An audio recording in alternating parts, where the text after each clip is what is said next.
àmọ́ ń bọ̀ lórí yẹn so tá a bá tán wá ti ṣe yẹn tán àwọn tó ní opportunity àti ní ṣe land cluster ọ̀tọ̀ nílẹ̀ àwọn yẹn náà ti ń jẹ àǹfààní 50% on tractorization gbogbo àwọn tractor wà lórí oko tó ń ṣiṣẹ́ báyìí torí pé opportunity ni wọ́n ń ṣiṣẹ́ lọ lórí oko ìyẹn mí pé tá a bá ń ṣe plow ní 80,000 40,000 ní Ministry of Agric ń gbà lọ́wọ́ àgbẹ̀ kọ̀ọ̀kan nítorí pé ìjọba ìpínlẹ̀ Èkìtì ti san láti fi katakata kọ́ oko nítorí pé ìjọba ìpínlẹ̀ Èkìtì ti san 40,000 fún àwọn service provider tó bá jẹ́ arrow àti region 60,000 ló ń ṣe ṣùgbọ́n àti bá àwọn service provider tá à ń lò àti bá wọn sọ̀rọ̀ àti sọ di 30,000 ìyẹn ni pé ìjọba ìpínlẹ̀ Èkìtì ti kún fi wọ́n ti kó 50% lórí ẹ̀ gbogbo yẹn ti ń ṣiṣẹ́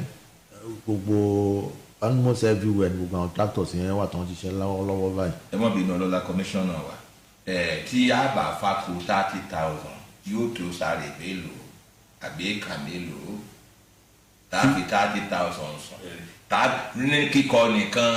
kíkọ that's region 1 hectare is 60,000. hectare kan. bẹ́ẹ̀ni 60,000 náà ṣe tẹ́ bá fẹ́ ṣe nígboro but àwọn late àwọn service provider tá bá ti ṣe agreement pẹ̀lú wọn ìjọba ìpínlẹ̀ Èkìtì ti san 50% yẹn ní 30,000 so ẹ ti san lájì owó àti san lájì owó so ẹni tó fẹ́ kọ hẹ́kítẹ́rì kan báyìí bẹ́ẹ̀ ni 30,000 lásán kọ́lọ́hún fèrè sí. tó bá jẹ́ plow àmì tí ò nídìí tó bá jẹ́ arrow iná fẹ́ ṣe lásán tó bá ṣe plow tán 30,000 náà ni 1 hectare wọ́n dẹ̀ ṣe then a tún bẹ̀rẹ̀ irúgbìn seed tó ṣe dáadáa à ń fún ọ ní tàgbàdo ojúlówó irúgbìn à ń fún tàgbàdo à ń fún ọ ní ti ẹ̀gẹ́ à ń fún ọ ní ti ẹ̀wà tí mo sọ lẹ́ẹ̀kan à tún fún ọ ní ti rẹ́ẹ̀sì. lówó kọ́kọ́ àbí lọ́fẹ̀ẹ́. eléyìí náà 50% náà ni. tẹ́ bá fẹ́ ra hybrid maize lẹ́ni premier seed ló ń deliver ẹ̀ fún wa 1,800 náà ń ta nígboro bọ̀ pẹ̀lú 900 ẹ̀ ra 1 kg.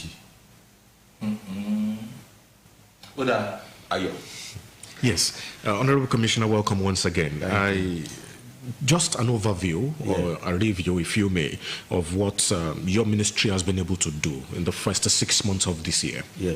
Oh, okay. So as I said in the Yoruba version, so we started this year with a lot of activities. So what we did last year was to do what we call farm clusters. So as of today, we have added another 70 farm clusters to the one we did last year. So in total, so we have about 115 farm clusters in communities, in almost every communities in Ekiti. When you get there today, you see people that have benefited from this program. And it's for communities, it's for cooperatives, it's for individuals that are coming together and they want to pool their resources together and they call themselves a group of people or association. And we go there, we clear the land free of charge for them. So we have done 115 up to today and it's still ongoing. Then apart from that, we started with tractorization program where we subsidize it up to 50% on harrowing, plowing and ridging for each farmers. And this has started since when the rain commenced like 2 or 3 months ago. And a lot of farmers have benefited and they are still benefiting because tractors are on the farm and they are working. And also we started what we did last year, the subsidy on seed and seedlings. So on every kg of maize, every kg of rice and bundles of cassava, you are paying 50% upward. So farmers is enjoying 50% subsidy on that.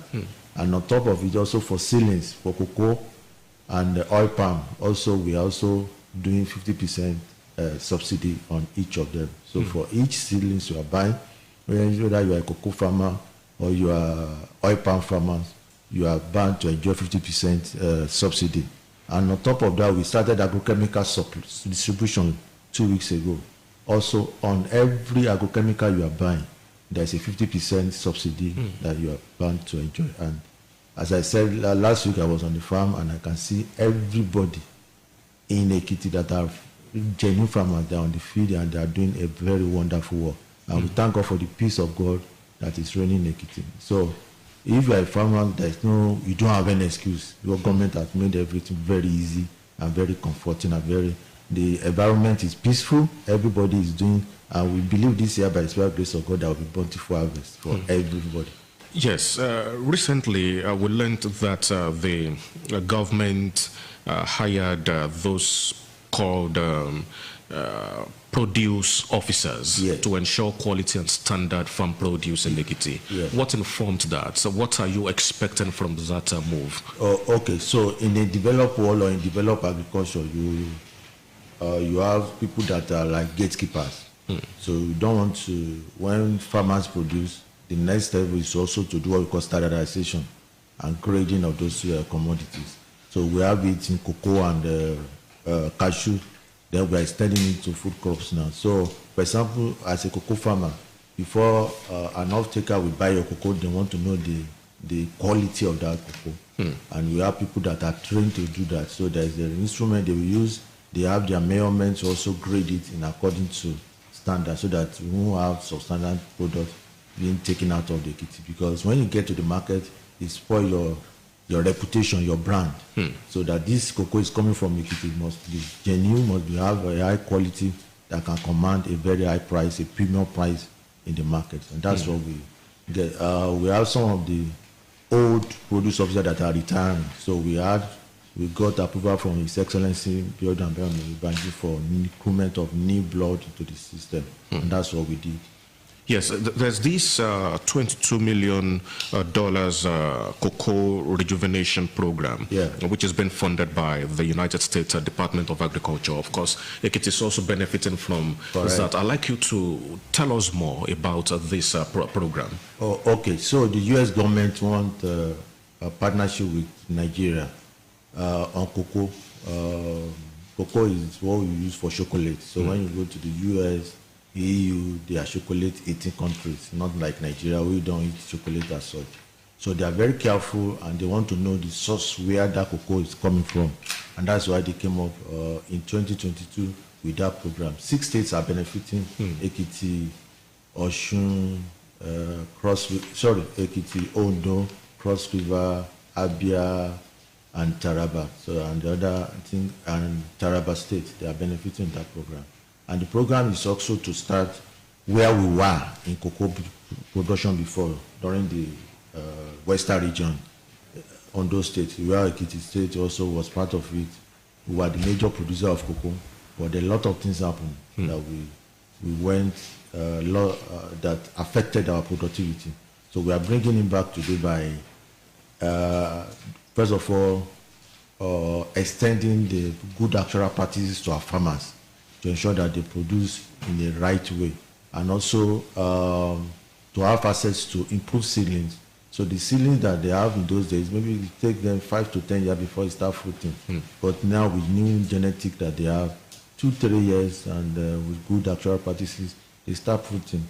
And also for them to ensure, because EU also they are very critical of the cocoa that's coming out from Africa. So they are what we call EU, European Union Deforestation Regulations. So they ensure that your cocoa that's coming out is the non-product of deforestation activities. And that's why you do mapping. So we profile our farmers in Ekiti and we map them to ensure that where they are producing their cocoa, they are not negatively affecting afforestation project that we have in Ekiti.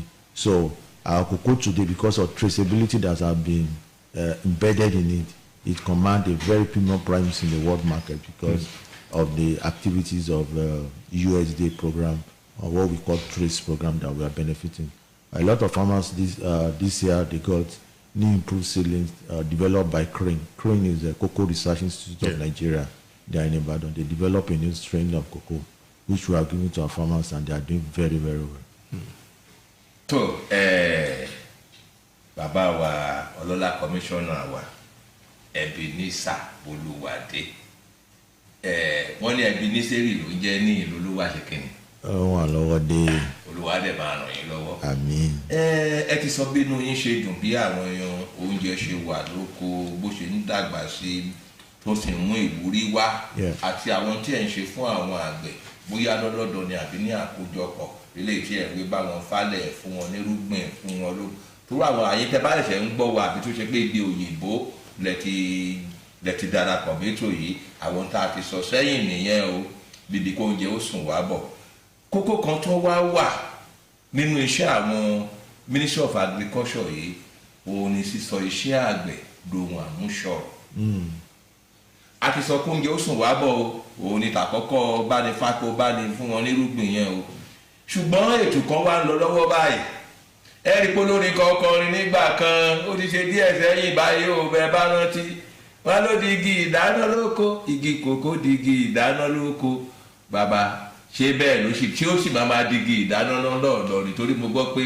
ẹ̀ ń sowọ́ pẹ̀ pẹ̀lú àwọn ará ilẹ̀ òkèèrè kan láti tún jẹ́ kí ọ̀gbìn ìkòkó kó gbọ̀rẹ̀ mú jẹ́gẹ̀ ní Nàìjíríà pàápàá lẹ́kìtì wa irọ́ gbòòtọ́. Olótú tọ́ọ̀nù kòkó kan báyìí is about $9,000 tẹ́bá dẹ̀ convert ẹ̀ sí tọ́ọ̀nù kòkó kan ní $900. $9,000. Okay, $9,000. Tẹ́bá convert ẹ̀ sí naira is about 40 million naira. 40 million. Yes. So tẹ́bá ní bag ní tọ́ọ̀nù kòkó kan so tẹ́bá ní bag so tẹ́bá calculate ẹ̀ mọ̀ iye tí kg kòkó that's mímọ kan tó ń pè ní Yorùbá kg. Kg náà ní kilogram. Kilogram is about 14,000 naira.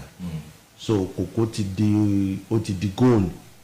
yóò mú ní padà sóko fádà mi báyìí. tẹ́ bá ní sílé àárọ̀ kémi náà sáré máa gún kòkó so owó wà ní kòkó báyìí lágbára Ọlọ́run owó wà ní kòkó tẹ́lẹ̀ but a fi sílẹ̀ ní àtúnṣe dẹ́lẹ̀ tá tún ní tá à ń bá àwọn èèyàn wa sọ ni àwọn tó máa ń gbéná ṣùgbó nítorí pé ó ṣe jàǹbá bá gbogbo àwọn kòkó wa gidigidi ó jẹ́ oríṣiríṣi àwọn míì à ń ṣe kòkó wọn à ń ṣe dáadáa kòkó tó lọ rẹpẹtẹ kòkó ò dẹ̀ kì í ṣe bíi oil palm torí pé ara kòkó ò le kò gbaná tí iná bá ti débẹ̀ tó jòdè bá rọ̀ lákòókò ó lọ nìyẹn but a ti ń sọ fáwọn èèyàn wa ti ń polongo ẹ̀ pé lọ́dún yìí lágbára Ọlọ́run ká máa fìná sígbó tá a bá fẹ́ kò sí nǹkan tá a fẹ́ ṣe lénìí bí a fẹ́ ṣe land preparation tí òyìnbó ti ní solution fún yàtọ̀ sí pé ká máa fìná sígbó àwọn míì torí pé wọ́n fẹ́ pa òkété wọ́n fẹ́ pa ọ̀yà a máa fìná sígbó but wọ́n máa ń ṣe jàǹbá bá ọrọ̀ ajé àwọn àgbẹ̀ fún àkókò yìí mo fi ń pe sọ fún àwọn èèyàn wa tó wà lóko pé ẹ jẹ́ ká dáwọ́ ẹ̀ dúró ó ń fa ìfàsẹ́yìn sí iṣẹ́ àwọn especially àwọn tó ń ṣiṣẹ́ kòkó bọ̀ bẹ́ẹ̀ ṣe sọ yẹn à ń jẹ àǹfààní tó dáa ní ètò ti USDA ń support wa wọ́n ń pè ní trace project wọ́n fún wa ní ọmọ kòkó tó kéékèèké tuntun tó ń ṣe develop ṣe pé ńgbà tí àwọn babaláwa tó bá gbin kòkó á tó ọdún 5 sí 7 ìyẹn náà pè ní ọmọláàka kó tó máa ọmọláàka bẹ́ẹ̀ ni kó tó máa gbọ́mọ àbí kó tó máa so eléyìí tán develop yìí tá a bá ṣe dáadáa ọdún 2 sí 3 àti bẹ̀rẹ̀ sí àti bẹ̀rẹ̀ sí àti máa dowó àti bẹ̀rẹ̀ sí ká because wọ́n graft ẹ̀ ni so grafting wọ́n fi wọ́n sí orí ara wọn so wọ́n máa ń tètè dàgbà ju eléyìí tí tá máa lẹ́ tàtijọ́ yẹn máa ní. ẹ jẹ́ ká wá wò báyìí èṣù ò ní lọ́wọ́ síbi tá a bá ṣẹ́ dé gbogbo ẹ̀yin àgbẹ̀ ṣàmì ẹ̀yìn tẹ́ ẹ bá wà tákọ̀wé gan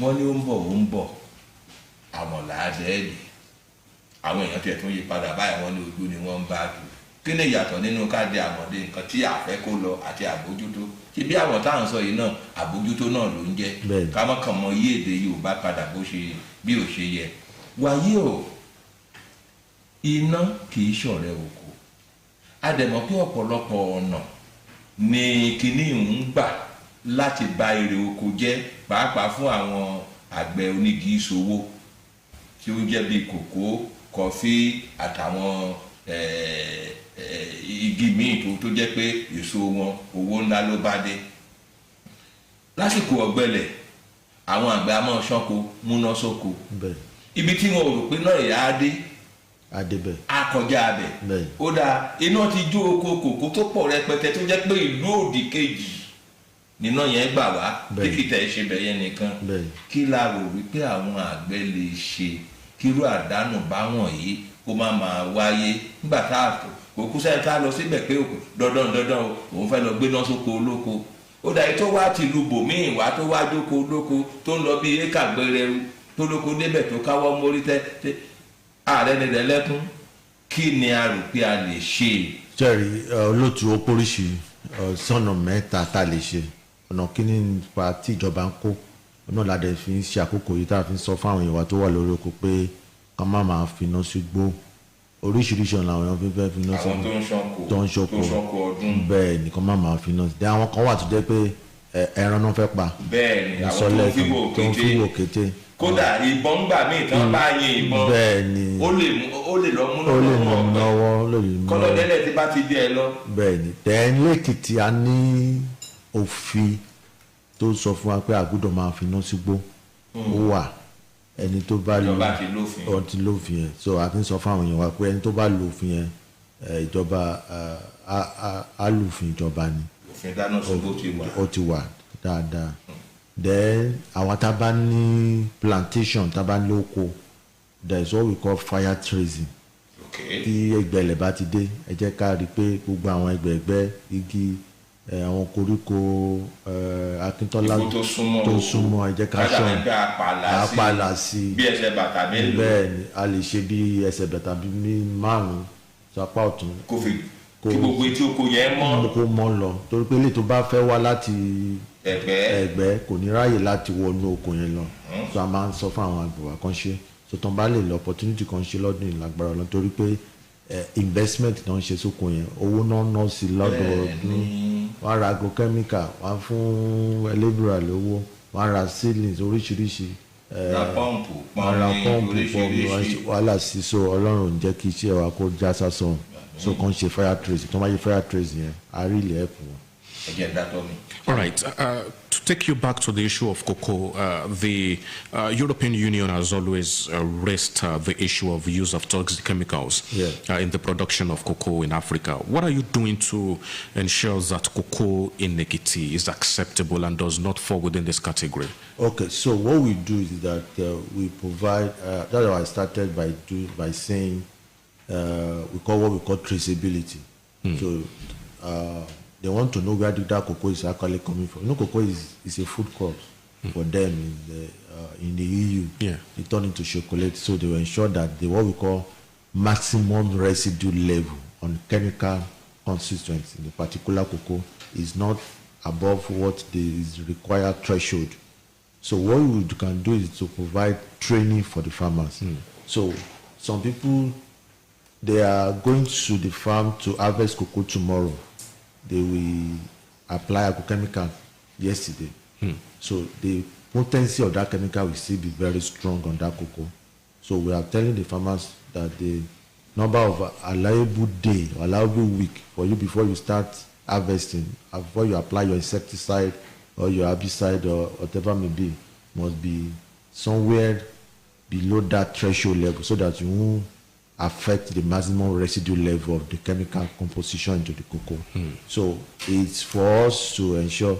So what the other part that the USDA is doing good actual practices by training those farmers through extension services. So they have profiled them and grouped them in localities. So I think they are doing their own, every month they come together, share new ideas and share new training to them on how to apply agrochemicals and insecticide to their cocoa. And also what we do also in the Ministry of Agri, we don't just give agrochemicals to farmers. They're what we call aftercare services. After you have bought the chemicals, so we follow up to ensure that you apply it in the right way. They tell farmers number of cups of agrochemical to liter of water that you can apply so that you will not be so concentrated on the water. So all these trainings are being given to farmers. So a typical farmer, when you mention them to, they have that knowledge, especially those that have been there. When you want to apply insecticide, they know the quantity to the quantities of water that need to go together.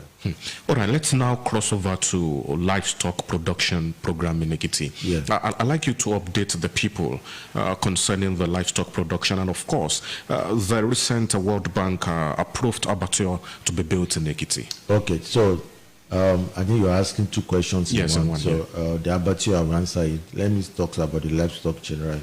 So livestock, we are moving ahead also as we are doing the food crops. On what we call Ekiti broiler program today, we are just about to finish another 40,000 circle. So we did 50,000 earlier in the year. So in total today, we have done about 140,000. We have raised about 140,000 DOC, that DOC from day 1 to 35 days, and now we have sold. We are about finishing selling from Ilupeju, Ido, and Technical College. So last year we restricted ourselves to only Erifu, but by the special grace of God and the support of Mr. Governor, we have extended to Ikole.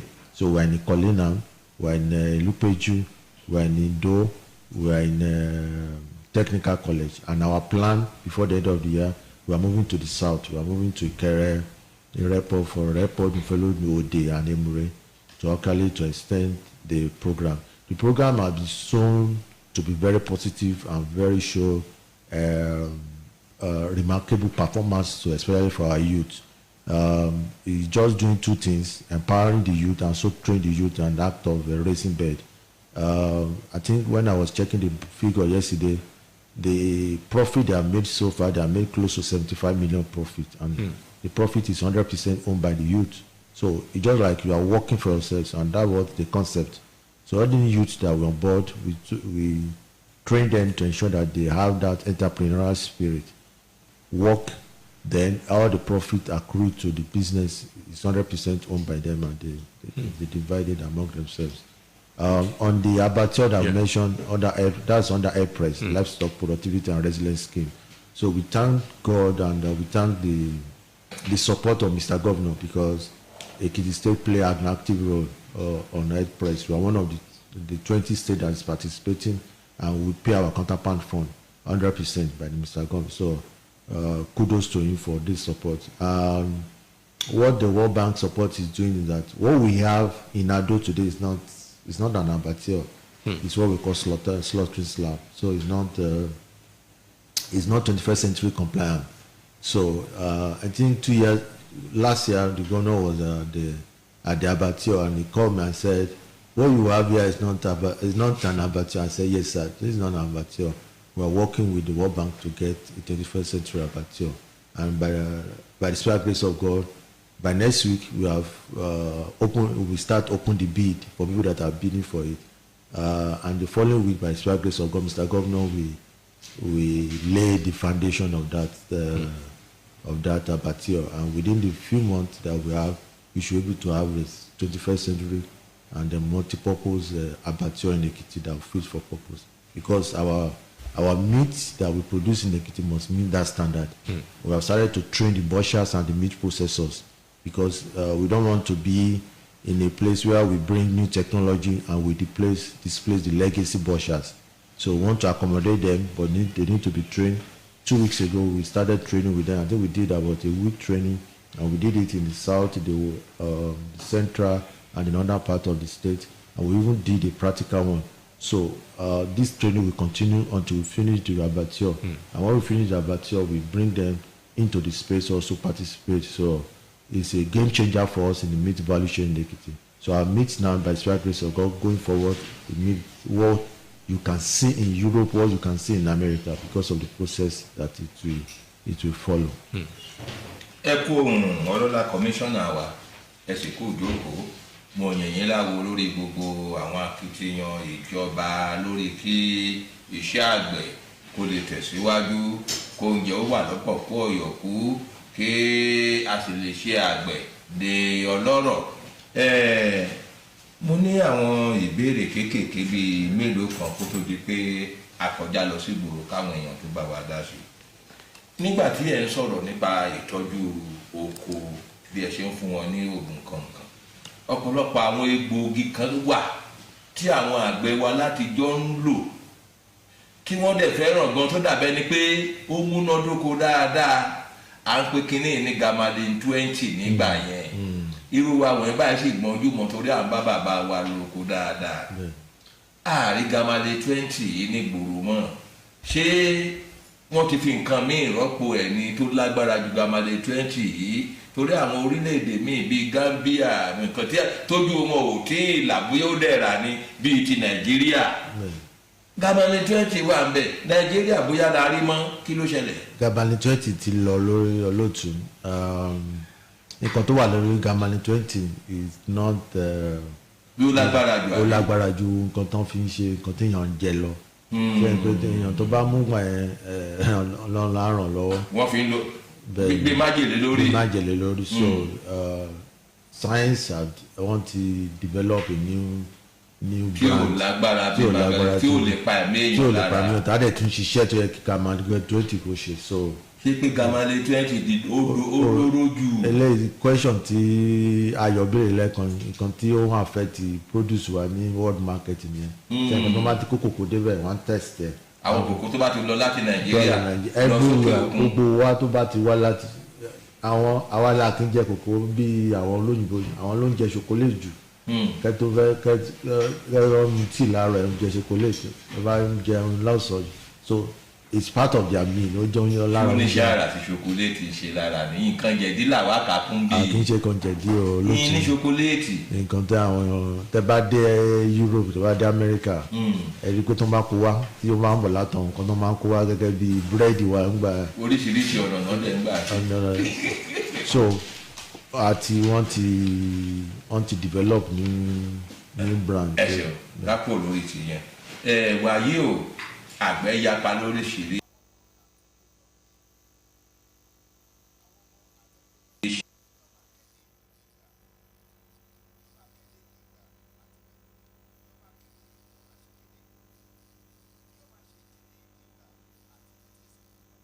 àgbẹ̀ oní nǹkan ọ̀sìn aládìyẹ o eléwúrẹ́ o onímàálù o àtòríṣiríṣi nǹkan ọ̀sìn bẹ́ẹ̀ tó ṣe wípé owó náà ni ibo la bọ́rọ̀ dé nítorí ìdí ti àwọn oní nǹkan ọ̀sìn wọ̀nyí àwọn èèyàn ti ń bá wa sọ̀rọ̀ lórí Facebook tó pọ̀ gan àti ń rọwọ́ yín ṣùgbọ́n a máa débẹ̀ láìpẹ́ yẹn máa ẹ jẹ́ kọ́ga sọ̀rọ̀ tán. bí mo ṣe sọ lédè òyìnbó lẹ́ẹ̀kan a dúpẹ́ lọ́wọ́ Ọlọ́run tí ó jẹ́ ká gba ojú rere báńkì àgbáyé a lè dúpẹ́ lọ́wọ́ gómìnà ìpínlẹ̀ Èkìtì Bíọ́dún Àbáyọ̀mí Oyèbánjí nítorí pé a ní láti meet requirement World Bank wọ́n tó lè sọ pé wọ́n náwó ìdàgbàsókè sọ́dọ̀ wa. ó ní tí wọ́n béèrè lọ́wọ́ wa. bẹ́ẹ̀ ni tàbí gbọ́dọ̀ sọ counterpart funding wa a gbọ́dọ̀ sọ oríṣiríṣi ilé láti ṣe airpress ń ṣiṣẹ́ lọ lọ́wọ́lọ́wọ́ in fact lẹ́yìn bí mo ṣe sọ̀rọ̀ yìí wọ́n ń ṣe ètò training fún àwọn farmers and others issues prevention and other. àwọn nǹkan ọ̀sìn wọ̀nyí. nǹkan ọ̀sìn gbogbo wọn ló wà. àwọn ẹlẹ́lẹ́dẹ̀ tẹ́bàdé kótó tẹ́bà gbogbo wọn pínpín àwọn èèyàn pọ̀ síbẹ̀ tó ń ṣe ètò so ètò yẹn ti ń lọ so wọ́n ti ń ṣe oríṣiríṣi training láti bẹ̀rẹ̀ ọdún yìí wá. bọ̀ eléyìí tó jẹ́ pàtàkì fún wa ó níbi tá a ti ń pa ẹran ní ọ̀nà exu tí Ọlọ́run bá wa ṣe ibùdó pẹ̀rọ tí àwa Yorùbá ń pè lódò ẹran. odò ẹran so ìjọba. ó fẹ́ mọ́ sí ìlú tí ò lódò ẹran. gbogbo ìlú ló ní bọ̀tẹ́lẹ̀ ta ní kò meet standard tó yẹ kó jẹ́. tá a pè ní ti ìgbàlódé ilé tí wọ́n kọ́ sọ́nà sẹ́gbẹ̀ẹ́ títì yẹn. bẹ́ẹ̀ni bọ̀tẹ́lẹ̀ ta tí báńkì ìjọba àgbáyé ń gbé bọ̀ lágbára Ọlọ́run ilé tó jẹ́ pé ẹran tá a bá pa lẹ́kìtì a lè compare ilé tó ń pa ní Europe a lè compare ilé tó ń pa lamẹ́ríkà nítorí pé 21st century standard ni.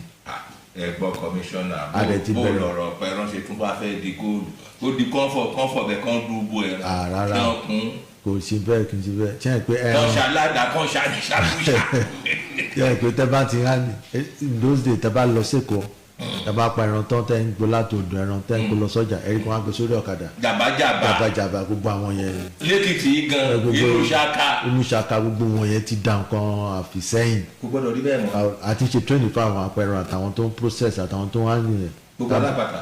tí a bá rí yẹn mọ́ ẹni tó bá ṣe yẹn à á gbé nítorí pé. bóyá mò ń tẹran báyìí. bẹ́ẹ̀ni. mo wá lọ sí abatí ọ̀tá ń pè lábatí ọ̀tẹ̀ tí ní kì í ṣara yìí báyìí. bẹ́ẹ̀ni. pé kò tiẹ̀ múná lóko. èmi á di ṣayẹ máa di ẹran mi sí ṣaka máa gbé sọ́kadà mo ń lọ ọjà nìyẹn. rárá a ti ṣe training fún wọn ṣe é pé ẹsẹ̀ kan wọ́n ní ẹsẹ̀ díẹ̀díẹ̀ àbí la fi ń yẹsẹ̀ lẹ́kù. ìkọ̀ọ̀kan la yọsẹ̀ lẹ́kù. la fi yẹsẹ̀ lẹ́kù. ẹ̀kọ́ ẹ̀gbàgbé. ẹsẹ̀ so a fẹ́ kó wá kó bá wọn lójijì òun la fi ń ṣe training fún wọn. So 2 weeks ago a ti ṣe training fún gbogbo àwọn alápàtà àtàwọn tó ń pa ẹran lóríṣiríṣi torí pé tí abatí ọ̀yàn bá dé a fẹ́ kán kúrò níbi iṣẹ́ tó ń ṣe bọ̀ a fẹ́ train wọn kán lè mọ bọ́n ṣe lè lò ó torí pé kò yàtọ̀ díẹ̀ bọ̀ yàtọ̀ yẹn náà tán bá train wọn they can also be part of the value chain.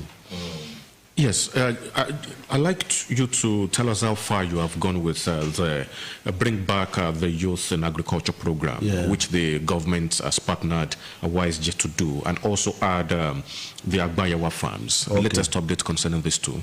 All right, Bring Back our Youth to Agriculture program. We thank God that, and we thank His Excellency once again for his support. Last year I think we were in five spaces. And today we are in 13 locations. We are in 13 locations in Ekiti. Last year we did maybe total number of youth that participated was around 913. And as at this morning we have more than 5,000 youth that are participating in all the 13 locations. And they are working on close to 2,500 to 3,000 hectares of land, planting rice, maize, cassava, yam. When you go to last week, as I said, when you were having this program, they have melon, they have rice. In Emure, Ekoro, they have cassava, they have maize. So they have it in other 13 locations, and it's doing very, very fantastic. Also, with the support of Mr. Governor, we're having 5 dormitories being constructed now in all the 5 locations in Emure, that's Ekoro, Ikere, Ado, Yemero, and Aramoko. That's the area we are constructing, because Mr. Governor wants them to be more comfortable. So the traveling time between the farm and their house is very, very far. So some of them get to the farm very late and they will not be able to do anything. But having dormitory where it's solar powered, you have your bed, your beddings, your water, you even have access to DSTV, the internet is there. So sometimes you don't need to go home. So you just come to the farm for 1 week and you stay there, you work, you do whatever you want to do. And after 1 week or 2 weeks, and you are okay, and you come back to your home. So that's the comfort that Mr. Governor is trying to provide for the youth that are working there. And we gave them the target. Last year, they were able to do, they sold about 200 million worth of goods. They have promised me this year that they are going to eat 6 billion. So that's the target we are targeting. Or 600 million? 6 billion. Oh, billion. Because everything is working for them. The weather is okay. In fact, as I'm talking to you, land preparation is still going on some locations. They are still clearing land. There are still tractors are still busy on the farm, working on their land and all that. So the youth, they are very excited and they are very committed to the transaction. So last Thursday when I met some of them, they are doing very well. I think the last one was on the Agbayawa. Agbayawa is a private entity and they are doing very well. I think they have a plan to do about 5,000 hectares of cassava cultivation this year. They did 1,000 last year very well. And these are the type of investors that we want in Ekiti to actually help us to develop the sector. Commercial farmers, which they are fantastic in their operations. So, all right, just briefly, Ekiti Special Agro-Industrial Processing Zone along the Koleo axis. Yeah. What's the latest about that? So the latest is about that we're expecting AFDB. So before the end of August, we are expecting them because we are in the phase 2 of the program. The flag off phase 1 late April. So we are in the phase 2. So some of the criteria and documentation they want us to have, we have submitted it. So we are very well and we are prepared. We have a PIU that have already set up locally to to drive the process, and we're working with the FDB and National Office of SAPZ to drive the process. But for us in Ekiti, it's a game changer for us. Ensure that we have to some of our products so that they will not be taken out of Ekiti raw. When you export raw commodity, you are exporting wealth, you are exporting job creation and other. So we want them to process in Ekiti where we can use it to employ for employment generations and wealth creations for our youth. Commissioner, Honorable Commissioner for Agriculture, Ebenezer Oluwade, Ekujoko. Báyìí a lọ sọ́dọ̀ àwọn èèyàn wa nígboro tó ń gbọ́ wa. A wá bẹ̀rẹ̀ lórí àwọn tó ń wò wá lórí ẹ̀rọ ayélujára Facebook. Àwọn èèyàn ti sọ̀rọ̀.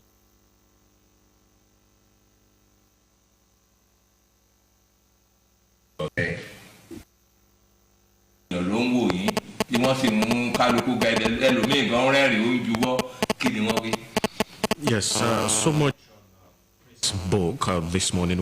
Let's start with this. Moses Daudu greeting us, Tope Ejemileye as well, and Otumba Amos also greeting us. But this person has a question. Ayenigogo Ekweto Lotu Motuki Alejowa Gbenwoko Ise Ejowo mo fẹ́ kí ìjọba ràn wá lọ́wọ́ ní Moba local government fún àwọn èròjà iṣẹ́ oko lowo poku big pack from Ayenigogo. I guess you got that. Then there's Olanrewaju Abiola also greeting the commission, and Pastor Ayola Kolawole as well greeting us, and Adaramoyi Olugbenga Emmanuel Eku iṣẹ́ takuntakun commissioner wa ẹ jọ̀wọ́ kí ni ìjọba ṣe láti mú oúnjẹ dọ̀pọ̀ sí ní ìpínlẹ̀ Èkìtì.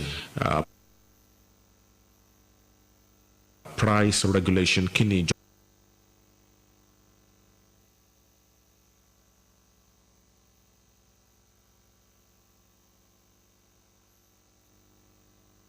ṣe láti bá àwọn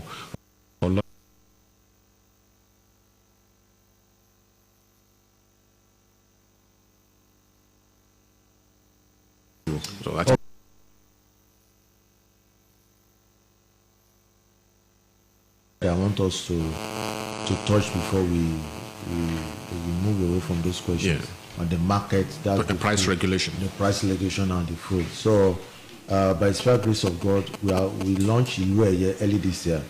Ilueye Agro Trading and Aggregation Company Limited is a state-owned enterprise, and the objective is actually to ensure that the food inflations that we have in Ekiti.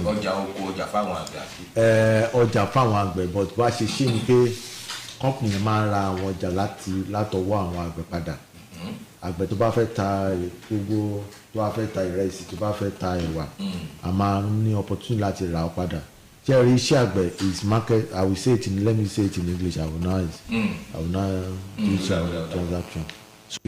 So what we need to do is to ensure that our farmers can sell directly to us.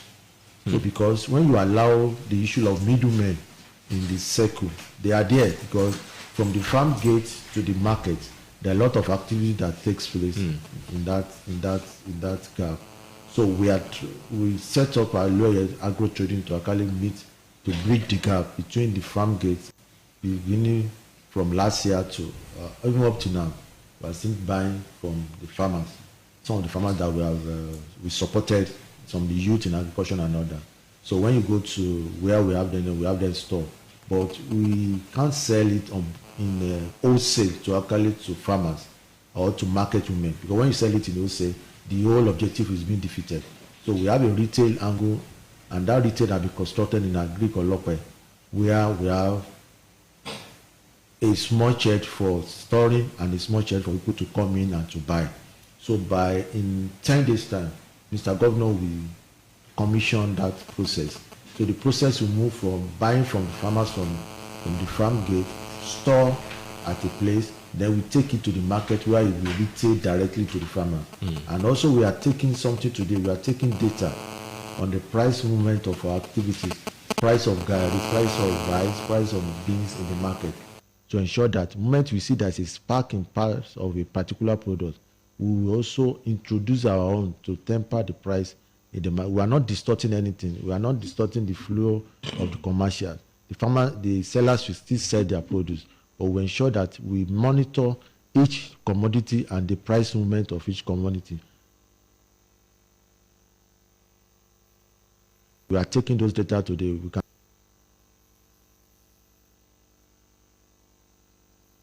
as possible, but we are taking every week to ensure that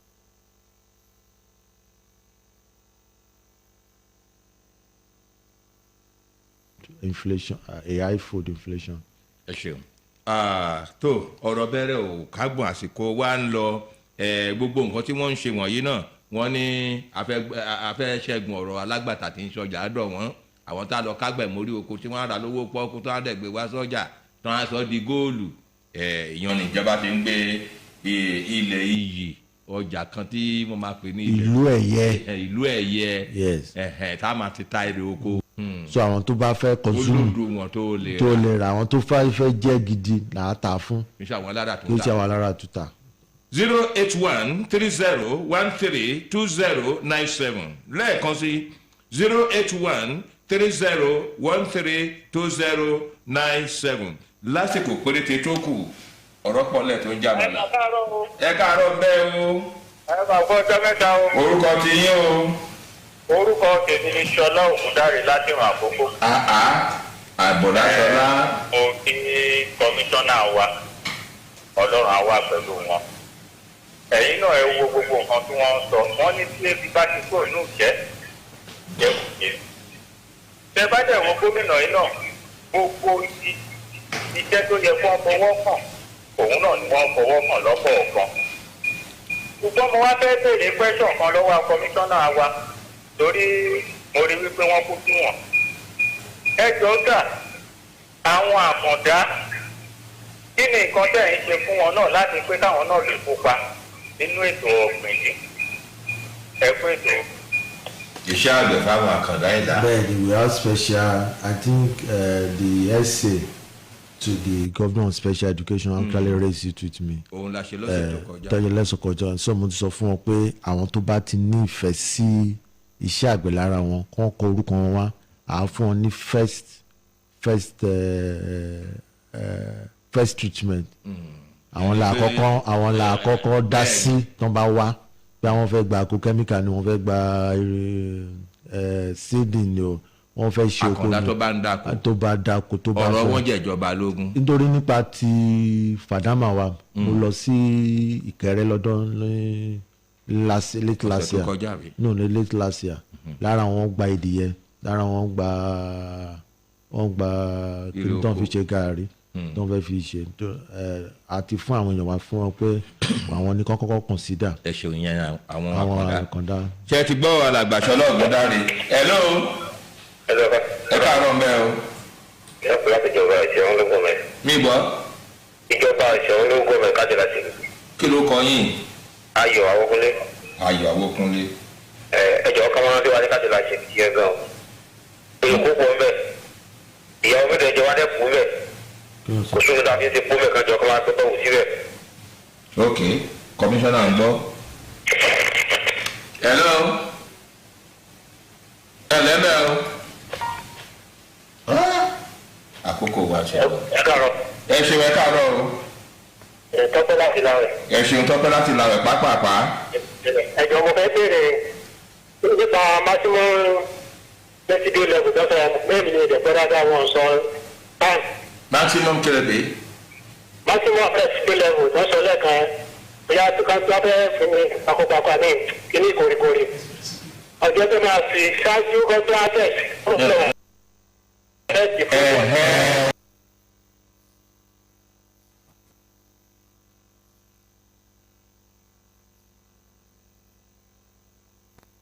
papọ̀ tó lè lò ó gbogbo àwọn kan gbogbo yẹn lọ́n kọ́ yín pé ẹ̀tẹ́ bá fẹ́ apply agrochemical fún kòkó fún food crops oríṣi ó ní òye tẹ́ gbọ́dọ̀ ṣe yẹn náà pè ní so but tán bá lọ mú lọ sí lab wọ́n máa fi wọn maximum residue level so kì í ṣe àgbẹ̀ ló ń mọ maximum residue level. títí di ọjọ́ mẹ́jọ tí a tún máa gbọ́ ètò Èkìtì lónìí Èkìtì Today ayọ̀ jama murale. Very many thanks to everyone who has listened today. Once again, thanks to the Honorable Commissioner for Agriculture and Food Security, Mr. Ebenezer Boluwade. Thank you very much for your time on the show. All right, that's the size of the show. Until next week, when we shall return on Ekiti Today, Ekiti Loni, Ayo. Ayedu is my name. Bye for now.